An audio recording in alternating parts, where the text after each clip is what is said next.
At the peak of co-working, even big businesses were getting involved. According to an article in Harvard Business Review, Orange, the French telecom company, started a co-working space in Paris. The idea was to make their employees feel more comfortable working with people from outside the company. So in order to do so, they brought together 30 freelancers to work with 30 of their employees. The experiment succeeded. Teams temporarily stationed there worked better and faster than colleagues elsewhere, and they reported greater satisfaction and engagement, along with bouts of depression upon returning to the office. Even the HR executives managing the space were surprised by their bonhomie. More villas are now in the works. This idea from Orange might have been successful, but what happens when you try to commercialize this process? Dozens of companies, ranging from telcos to tech giants to automakers and insurance companies, have launched similar experiments. The real revolution in co-working may have less to do with freelancers or startups than with employees of large companies working beyond the boundaries of their organizations. A case in point is WeWork, the provider of co-working spaces, which has grown its enterprise customer base in the last year by 370%. As of June 2018, corporate occupiers make up roughly one quarter of WeWork's members and revenues. It's also creating standalone locations for individual clients such as IBM, UBS, and Facebook. What happened with WeWork is well documented. Billions were spent, but nothing came out of it. In fact, investors kept putting more money into it, hoping that they will get returns. A lot of what was happening with WeWork was down to the CEO of the company, Adam Newman. I cannot describe Adam Newman better than this article in The Guardian. Tall, long-haired, barefoot, meat banning, weed smoking, tequila drinking, Kabbalah studying, experimental school opening, paltrow cousin-in-law and founder, and now deposed Chief Executive Officer of the We company. That is not a mistake. He actually trademarked WeWork to We. Entrepreneurs are known to be eccentrics, but this eccentricism needs to pay back in the long term. For bigger companies, on the other hand, the idea of co-working is completely different. They are already successful. They are bringing a new way of working for their employees. But thinking that the space itself will generate long-term revenue is a bit of a wishful thinking. The issue becomes even more twisted when small businesses try to join the race. They look to grab local spaces, they look to grab the local markets, they try to create solutions which are on the smaller scale. For small businesses, the idea of co-working feels novel, it feels simple. They are taking away some of the headaches of the people who will be using that space. For example, furniture, for example, design, for example, all the paperwork that needs to go into it. But someone ends up paying for these spaces more than just with money. For big businesses, it's about innovation, it's about utilizing ideas, it's about bringing new spaces together. But for small businesses, that money needs to create more money or they lose a lot of value in the long term. In fact, there is no such guarantee that these spaces will create money for the smaller businesses. But because the idea has been so popular, people keep going back to it. Commercial co-working spaces have the objective of filling their spaces with users in their locations, hoping that these small businesses and freelancers will be able to grow in their space, creating opportunities for their investors. However, this does not happen often. We have got to remember that co-working spaces in these prime locations aren't cheap and it's not easy to operate. There is a great example in Shoreditch in London, a place called Hoxton, where it works beautifully. And that's because rather than focusing on business growth, they focus on the community as of now. They've got a lovely restaurant in the back, a hotel, as well as defined working spaces.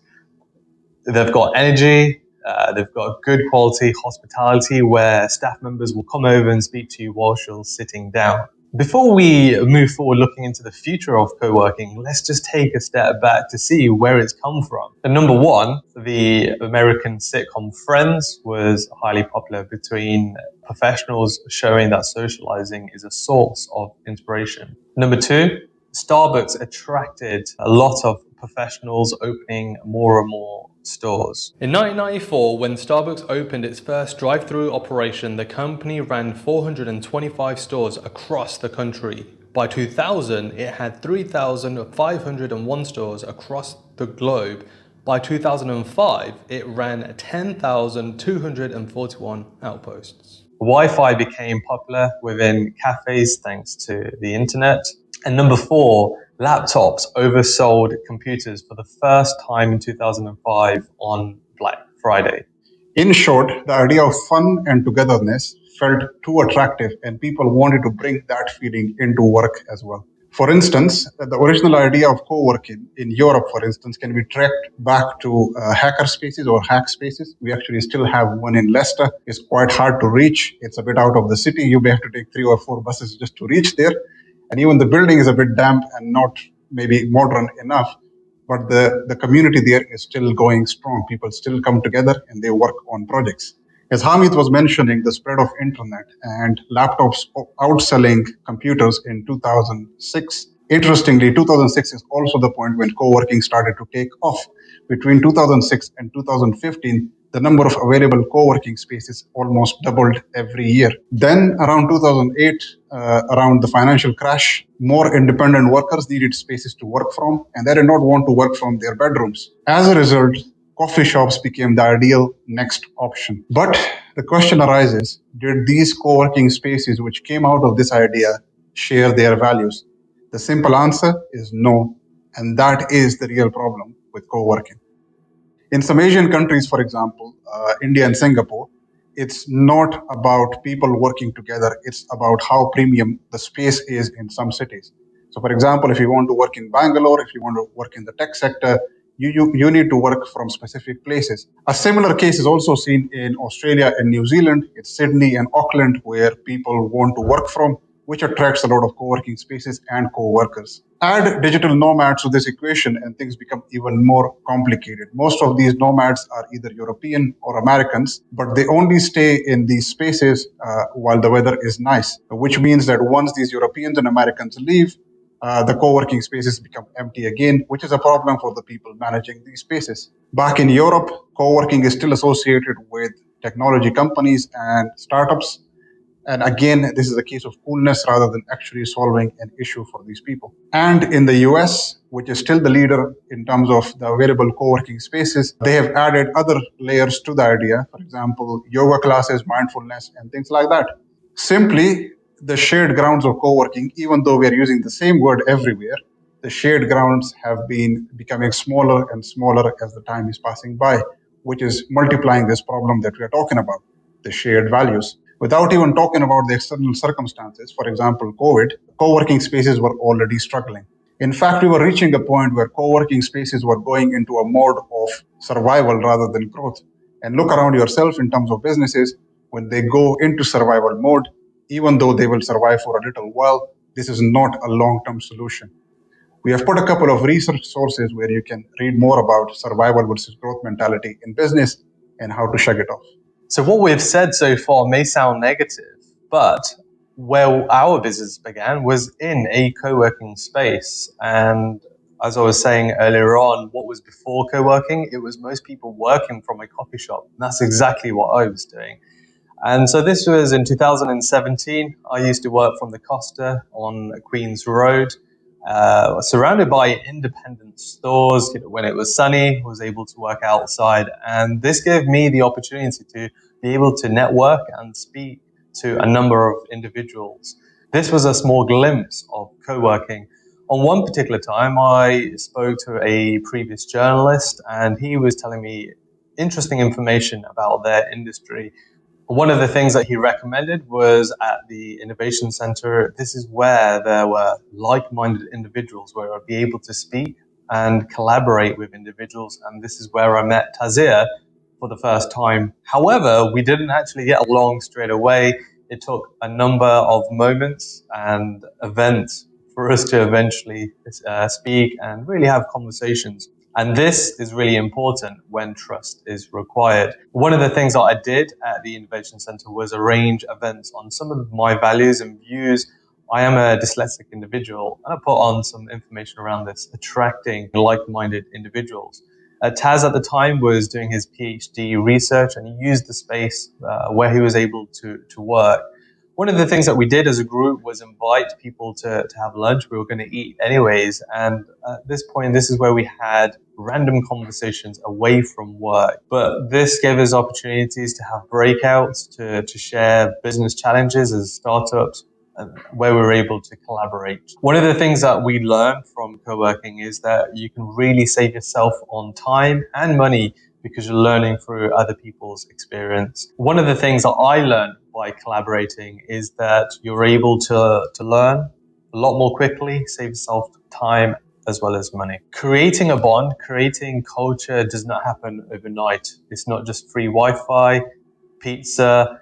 It takes leadership and it takes consistent work. Let's have a look at an example where it hasn't worked. There is a particular co-working space in Birmingham that was there running for a number of years. It's not there anymore, unfortunately. But I was assigned to it for around about 6 months, and I used to go every at least once or twice a week. It was very clear that they had invested money into the space because it looked beautiful. It had its own coffee area and its own divided working space. One of the things that I found was individuals would come, they would work, sit, and go home, and there was very little collaboration and communication. One of the things that I found was that the management team sat in the corner where there was very limited interaction because their focus was by bringing people to the space, whereas I believe it would have been more important for them to engage with those users that are coming. And this is a common problem throughout co-working spaces. One of the things that doesn't create culture is free Wi-Fi, pizza once a week. What you need is engagement from the management and leadership more than anything else. Let's take it one step further. We know that co-working spaces have a different feel or a vibe, if you like, from one co-working space to another. I'm just going to pick out two reasons why. The first is the culture within the city, what people are like, as well as the leadership that manage the space. There is a nice space within Nottingham called the Antenna Working Space, and here it attracts consultants, established consultants. Whereas if we look at the LCB in the Leicester, it attracts startup creatives. Most of the time, co-working spaces are aimed exclusively at startup businesses. But the problem here is that we hear all the time that startup businesses have a failure rate of 90%, and any high turnover is a killer of culture. Compare this with established businesses that fail. It is national, international news. When we compare this to medium sized businesses, the chances are slightly lower. For small businesses, depending on what sector you are from, 90% to 99% is what we see in terms of failure rate. So, if you are selling co working spaces to startups where you have a 99% chance of failure, what will it do to filling up these spaces in the long term? So what we are suggesting here is instead of bringing people together who are similar sized business, bring people together who share values. Yes, people with similar circumstances are going to hang out together, but every time someone moves out of those circumstances, the relationship breaks. For a value driven collective, this problem is almost eliminated. We already have a good example with accelerators. Accelerators are usually run by specific management, but this management is more involved because it's usually their own money which is invested, or they've been hired by someone who has invested in these spaces. What we want from co-working is a similar structure as accelerators, but a bit more freedom for the people who are coming there and working on their projects. As to the question of small businesses failing, spotting potential and the drive is not difficult. Put the right people in the right environment with the right leadership, and you will have the right mix to get more success out of the space. If you are creating the space just for short term gains, that is what you are going to get, not successful, innovative, new business. So if you want co-working to work, you really need to create a space where businesses are truly working together. Hey, I'm Harmeet Singh. And I'm Taseer Ahmad, and you just saw our first ever video on YouTube. Please like and subscribe and all that beautiful stuff. But if you really want to connect with us, come and check us out on LinkedIn. Cheers. Thanks.